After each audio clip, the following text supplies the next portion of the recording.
background noise is just over 80 decibels. I'm going to see what happens when a truck goes by or a siren goes by. See how loud that is.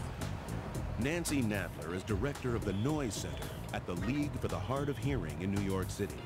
This is just an average corner in the city, not the center of a lot of noisy activity. And just with the traffic going by and the horns honking and the trucks going by,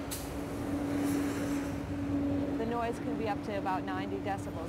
And remember, continued exposure to noise above 85 decibels over time will damage hearing. So if you're going to go into noisy situations, you're going to go ride the subway, or you're going to be around a lot of noise, wear hearing protection.